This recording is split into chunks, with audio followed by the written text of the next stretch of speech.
Welcome back, guys, to another edition of the Monday Market Coin Report. I'm your host, Sean, with BlueRidgeSilverhound, and I'm happy to bring this to you to kick off the week. So this is for the week ending May 17th of 2020. We are just going full steam into the spring months. We're coming up to summer right here.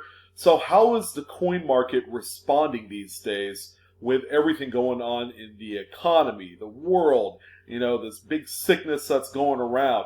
I mean, we could, I guess, say that it's been going really well. All right, people are stuck at home. They got to find something to do. So why not, go ahead and partake a little coin collecting.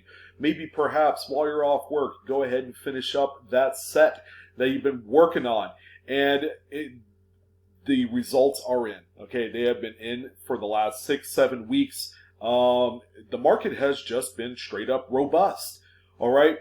This week, however, we are going to notice a little bit of a shift. Okay, shift generally, might mean that a collector base is focusing more on a specific, maybe age range of coin. I'm not sure, or perhaps we are just in the middle of two big prominent auctions. Okay, we just finished up the CSNS auction by Heritage Auctions, and then the next one won't be until like June. All right, so maybe we're in a little bit of a lull. Okay, people aren't making nearly as much money as they used to pre-pandemic. So, there's a few things at work here, but I do notice a little bit of a shift, and you're going to see it as we progress through this report this week. So, again, it's your first time here. Welcome. I'm your host, Sean, with BlueRidgeSilverhound. Like, share, subscribe to my channel. If you haven't done so already, all of your extra support would go a long way during these trying times. So with the Monday Market Report, we're going to look at all of the more noticeable graded coins to have sold here in the last week. All right, these are mainly focused on moderns, generally 20th century, 21st century. Because this period of time is more familiar with us. Okay, collecting coins from the 1950s all the way up to now, it's very familiar. These are coins that we could still find in change or in small collections. So without further ado, how about we go ahead and get started with some great collections sales. Okay, just about every single coin this week is from great collections. There are a few eBay examples that I will talk about at the end of the video that's going to kind of knock your socks off. All right, so we're going to go ahead and start it out with a, pretty generously toned 1954D Lincoln Wheat Cent. As you guys can see, this one is graded PCGS Mid-State 66 Brown, and I'll get to that here in a second. It is also CAC certified backed as well. Now, this is a coin right here with the toning. Let's say it was a full red coin that toned over time because of the environment it was in.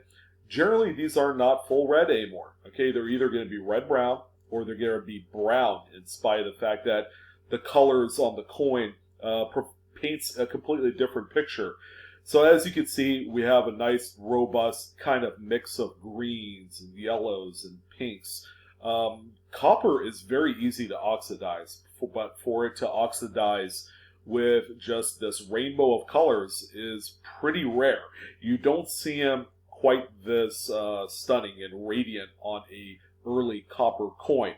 Now, this one right here is also part of the Sunset Collection, the ginormous Sunset Collection that was consigned with Great Collections. This is actually part 107 out of the series. This one sold for $5,062.50. That seems like a lot of money, but again, we're talking about a rare progression of coloring, toning on an earlier copper coin. Okay, the grade in retrospect is not a top grade.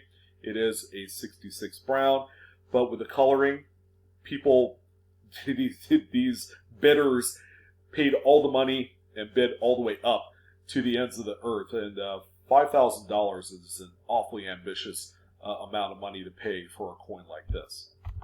All right, so the next one that we have here is the opposite side of the spectrum, of course. It's a 1952 Philadelphia Lincoln Wheat Cent, this one's full red, not too bad. It's very typical of what a early 50s Philadelphia coin would look like. This one is relatively clean. All right, it's PCGS Mint State 67 red.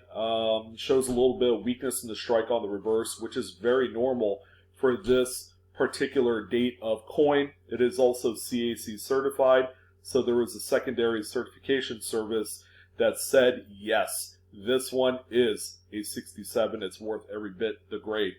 So this one right here sold for $2,418.75. All right, the next penny that we have is actually a little bit earlier date. It's a 1934D. If you guys haven't noticed, notice the 3 in the date is a whole lot more different than some of the other dates around it. Like, for instance, if you were going to compare this 1934 with a 1931, the 3 is a completely different shape. Okay, it's a different font. It's weird. But this is a PCGS Mint State 67 red.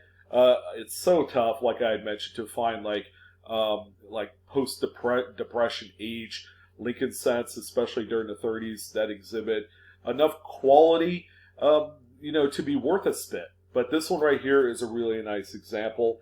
This one sold for $1,068.75. And then finally, the last penny on the list for this week is going to be a 1920S. Okay, a much, much, much tougher date. As we guys know, that during the 20s, quality was just bad. All right, and then to make matters worse, a lot of the coins of the teens and 20s were widely circulated during the Great Depression age. Okay, people were poor; they were just spending this money. If they had saved it at one point in high mint state, they probably got cracked out of a piggy bank or something like that, and then it went to buying, a plate of food or groceries or fixing up the car or whatever the case may be, or pay the bills. It's hard to find this particular decade in any measure of quality. Now, this one is a PCGS Mint State 65 red brown, pretty nice for a Lincoln set collection. You just can't ask for anything more. This one right here sold for $1,408.50. Again, just showing that pretty nice quality earlier type pieces do command quite a bit of a secondary market. All right, so keep that in mind.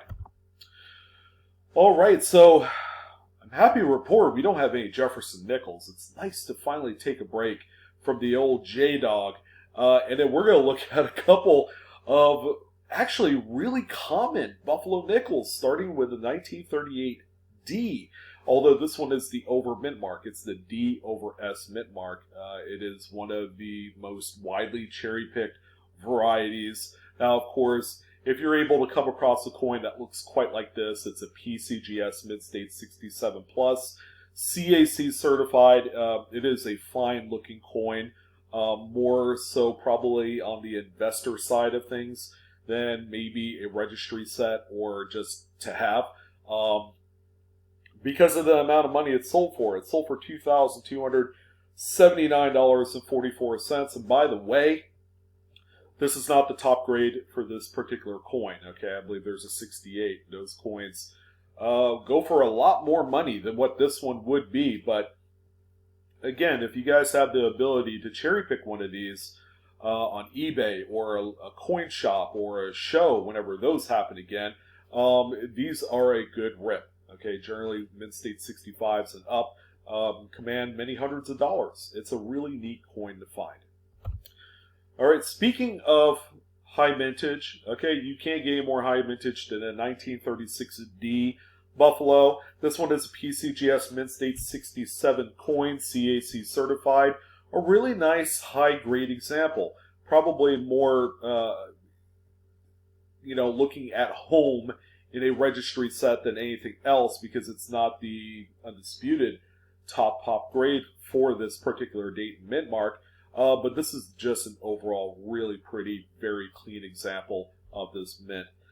This one right here is also part of Sunset Part 107, and this one sold for $1,471.50. It's even got a little bit of kind of a golden hue to it, toning-wise.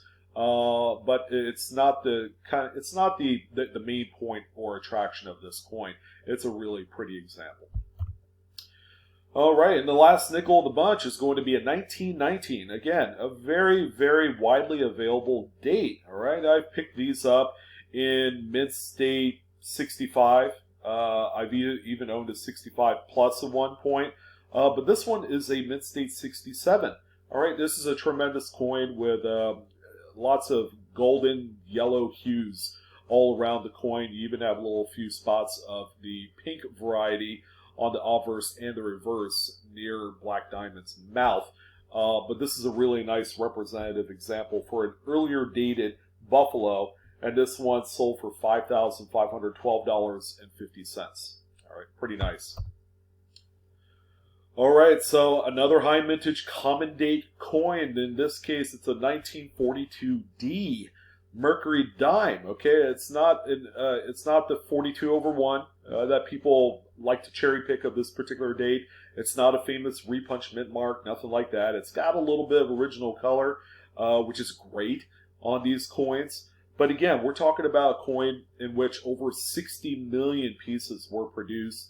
A lot of mint state examples, even with full bands, are in the marketplace. Okay, from anywhere from like 50, 60 bucks to as high as what this one sold for. So this one sold for $1,159.88, and this one indeed is a Sunset Collection Part 107 piece for the week. All right, so we have a few quarters representing in here, starting out with this one, which obviously has spent a lot of time in an album or in a jewelry box. Okay, it's got lots of color, especially on the reverse. The obverse isn't particularly my favorite. It's way too gray, and I don't know. It's just the reverse on this one is really nice. It's an NGC Mint State 67 Plus, a really pretty coin. And this one sold for $2,595.38. High grade, original specimens that exhibit color. You know, it doesn't necessarily have to be like 1930s. But, you know, this is a 1960D, folks.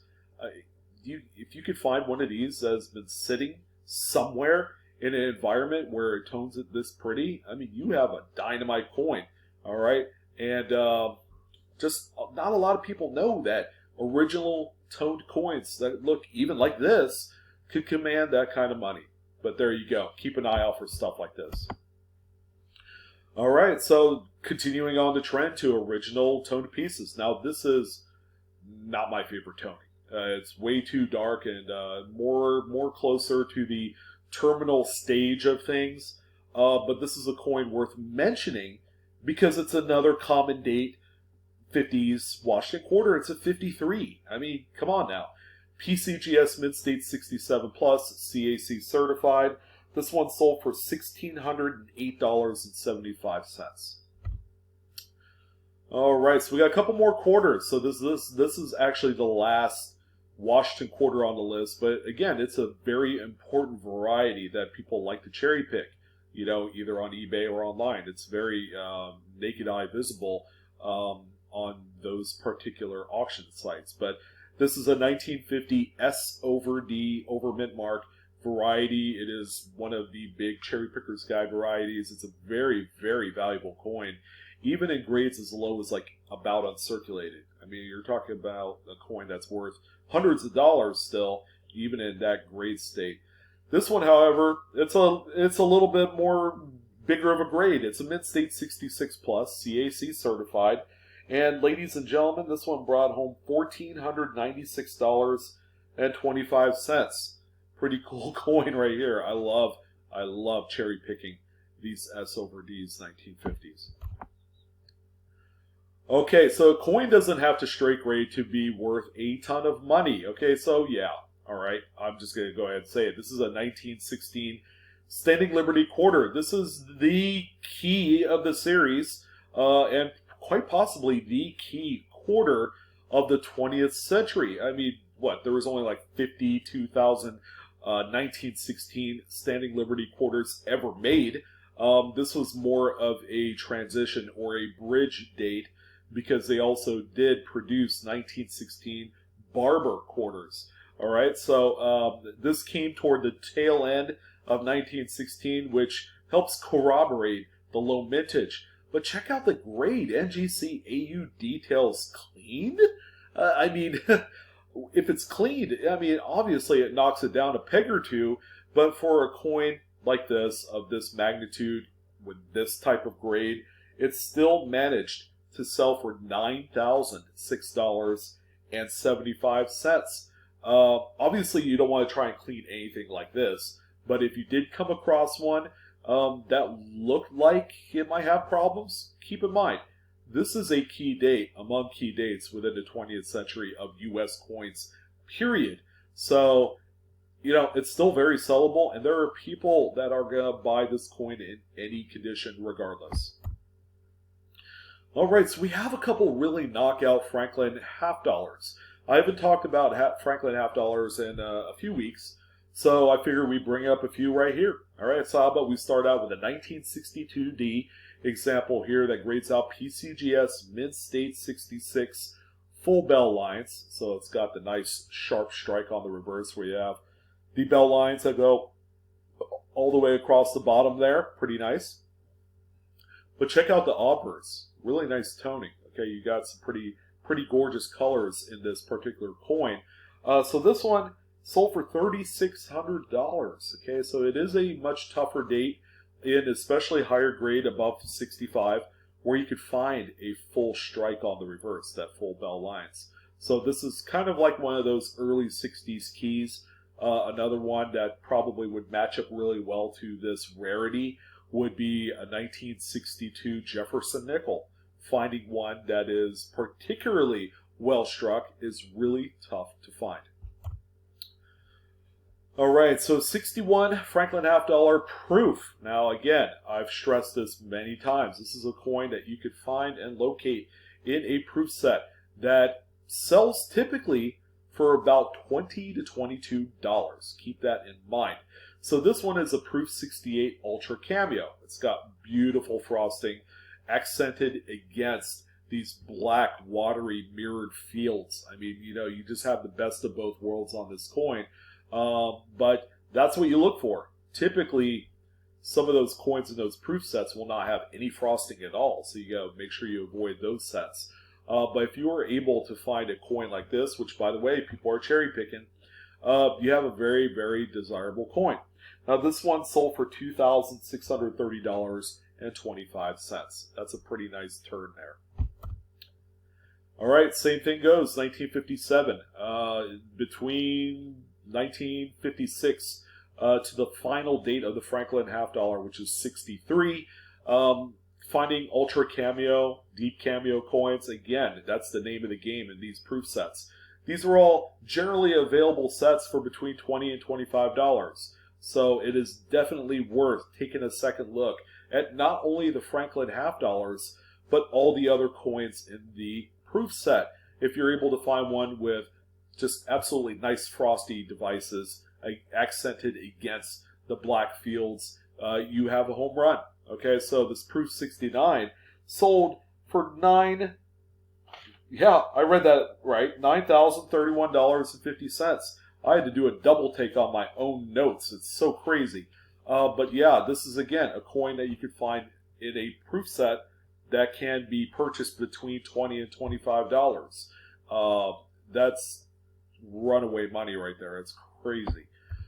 So we do have a couple eBay coins that I wanted to talk about. Now these probably come out of left field because you wouldn't necessarily expect these particular coins to even make it or even smell the Monday market report. But we have a 1971S Lincoln Memorial cent proof. This one is a 69 red deep cameo. It is one of the finest known. There isn't a 70 of this coin, so the 69 is it. All right, so how much would a proof coin like this in a top grade sell for? Well, how about $2,676.02?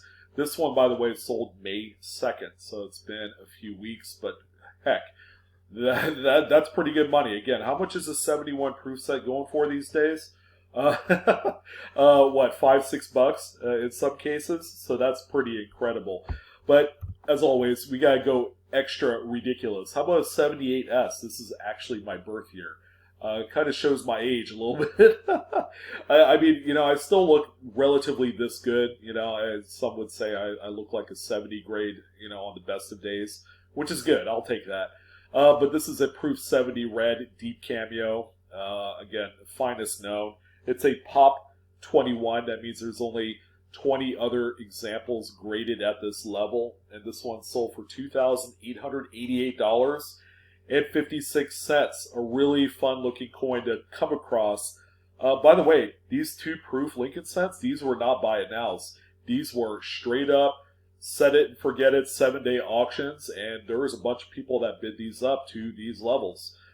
It's insane. All right, the amount of money people would spend for this coin, which, by the way, I've sold for a quarter if someone needed a 1978S or a 71 Proof Lincoln cent. I've sold these things for 25 cents. Yet here's one at the highest level possible that reeled in almost $2,900. It's just mind-boggling to me.